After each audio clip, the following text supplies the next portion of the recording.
Parents have some concerns of some stuff they may have found in your room? Yeah, I believe so. And what would it be? A human head and hands. Like, for real human head and hands? Yes. Imagine seeing a quiet teenager walking down the street, not knowing he carried a darkness that had been growing inside him for years. This is the story of Brian Thomas Cohee Jr., a 19-year-old whose obsession with violence and serial killers spiraled into one of the most disturbing murders Colorado has ever seen. A crime so brutal, so calculated, that even seasoned investigators struggled to comprehend the level of horror he unleashed on an innocent man. From? That fellow who went missing recently. Which fellow was that? Warren Brown. Warren Brown? When did he go missing? The night of the 27th. The night of the 27th? Okay. Yes. And how did you end up with him? I murdered him. With what? A knife. Why would you have done that? I've always wondered what murder felt like. The victim who hurt no one. The story begins in Grand Junction, Colorado, where locals knew a gentle, unhoused man named Warren the Reading Man Barnes. Warren was 69 years old.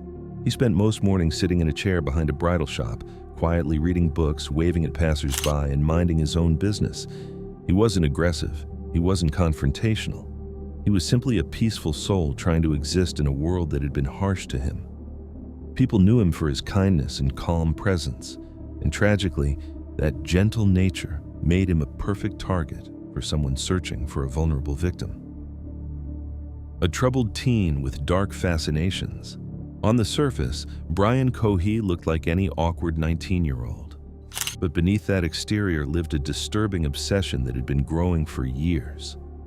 As a child and teenager, Cohee struggled with ADHD and autism. I have high-functioning Asperger's. Okay. I have ADHD and major depressive disorder.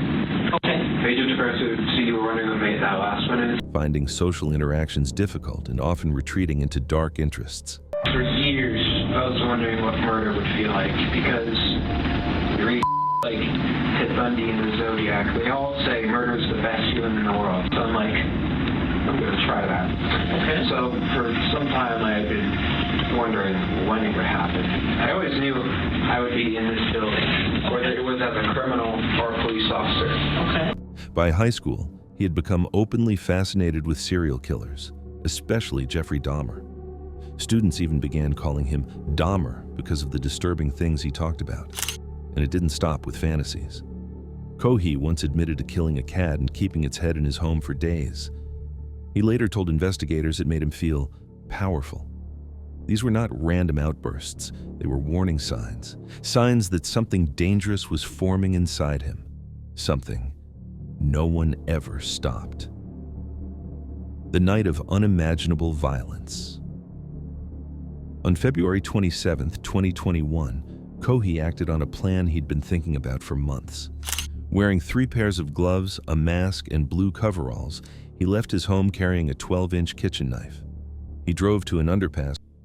I was driving, and I saw a strange shape near the railway. So I parked my car and investigated it, Okay. and I found it to be a man sleeping. Okay. Where's the knife at? It is in my sunken car. Well, it's in Where homeless individuals often slept, including Warren Barnes. Warren was asleep under a tarp when Cohee approached. After cruising around for over an hour, he stumbled upon Warren Barnes, who was sleeping under a tent beneath the bridge near the Messer County Sheriff's Department. And I see a shape here on the railway track, so I'm like... What happened next is almost impossible to comprehend. Cohee later confessed that he stabbed Warren repeatedly while making animalistic growling sounds. He said he kept going until Warren stopped moving. And I was driving along, and I see a shape here on the railway track. So I'm like, oh, interesting. So I grabbed my knife. I put on 3 layers of gloves, because plastic gloves can betray their users because they're so thin, those vinyl gloves, by imprinting your fingerprints through. So I put on 3 on one hand. I took the knife, I pulled back the canvas, and I stabbed his neck. first, in his old man voice. He was in his 50s. I know why I call him an old man. He was saying, "What are you doing? What are you doing? Why? Ah!" And I just kept on stabbing his neck. Until there was no life left in him. But the violence didn't end there. Is it okay if I do a demonstration? Oh, yeah. This is him. I was straddled on top of him like this. Okay. And he couldn't fight back. It was actually surprisingly easy. I was barely breaking a sweat. I thought, oh, this guy, he's going to be tough. But no, it was actually surprisingly easy. Cohee then dismembered Warren's body, removing his head and hands and storing them in plastic bags. He left other body parts under the bridge, but took the most identifying remains with him. How's it related? Well, when I killed him, I tried disposing of his body by putting it in the river, but Okay, I parked too low in the river. And Where's the rest of his body at? Huh? Where's the rest of the body at? What parts? The body, Brian. Where's his body? Down the river. He drove home, with Warren's severed head in the car. The discovery that shook an entire community. 2 days later, on March 1st, 2021, Cohee's mother, Terry, discovered a trash bag hidden in her son's closet. Terry and Brian Cohee called 911. It was an absolutely shocking moment. They had just found a decomposing head in their son Brian Jr.'s closet in his room. Inside it were human remains, later confirmed to be Warren's head and hands.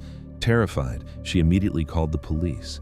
Investigators arrived and, after opening the bags, were confronted with the horrifying truth. Brian was arrested that same day. During his interview, he was shockingly calm. He confessed to everything: the planning, the murder, the dismemberment. When asked why he did it, he gave a chillingly simple answer. "I wanted to know what murder felt like." He even told police he deleted photos of the body because they were evidence. This wasn't an accident. This wasn't a moment of impulse. It was deliberate and deeply disturbing. Insanity or intention? The court battle begins. As the investigation unfolded, the question became, was Cohee mentally unstable to the point he didn't understand what he was doing? Or did he knowingly plan the murder of a vulnerable man? His defense argued that autism, ADHD, and depression pushed him into a psychotic break, but prosecutors pushed back hard. Their evidence showed Cohee planned the murder for months.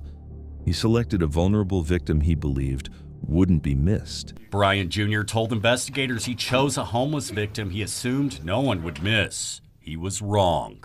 No memorial where Warren spent the last terrifying moment of his life. Instead, it's here in the breezeway. He prepared clothing and gloves to avoid leaving evidence. He cleaned up and tried to destroy incriminating material. Psychologists for the prosecution concluded Cohee knew what he was doing, that he understood right from wrong and acted intentionally. This wasn't a breakdown. This was a calculated killing. Guilty verdict and a life behind bars. The trial began on January 17, 2023. Over days of testimony, jurors heard Cohee's confession, saw the evidence, and listened to psychological evaluations. It took them just 2 days to make their decision. Guilty on all charges, including first-degree murder, tampering with a dead human body, tampering with physical evidence. On February 6, 2023, he was sentenced to life in prison without the possibility of parole, plus over 13 additional years. Even as the sentence was read, Cohee showed almost no emotion. A community remembers the reading man. After the case, the people of Grand Junction mourned Warren deeply. He wasn't wealthy. He didn't have much family, but he had a presence that mattered. In his honor, the community built a bronze memorial reading chair, decorated with books and birds. 2 weeks of heart-wrenching testimony, including the defendant's mother reliving the horrific moments nearly 2 years ago when she found a rotting human head in her son's closet. Evidence so disturbing it brought jurors to tears. A tribute to the man who sat peacefully behind a bridal shop with a novel in hand. Warren's life had meaning, and his memory continues to live through those who saw him, loved him, and now refuse to let him fade. Newly laid flowers now blow in the wind, along with books and litter at the site where Warren Barnes was brutally murdered. Conclusion. In a quiet Colorado town, A gentleman was targeted simply because he was vulnerable. Judge Gurley sentenced Cohee to the rest of his natural life in prison plus 13 and a half years without parole. Justice served, and while Warren is gone, he will never be forgotten. And a troubled young man acted on a fantasy he admitted he'd been waiting to explore. The murder of Warren Barnes forces us to ask difficult questions. How many warning signs go unnoticed? How many vulnerable people walk through life unprotected? And how does fascination turn into obsession? And then into violence? As Cohee spends the rest of his life behind bars, the legacy of Warren the Reading Man Barnes continues, a reminder that every life, no matter how quiet, carries value. If this story gripped you, like the video, comment your thoughts, and subscribe to Judge Wire for more real-life true crime stories that uncover the truth behind the headlines.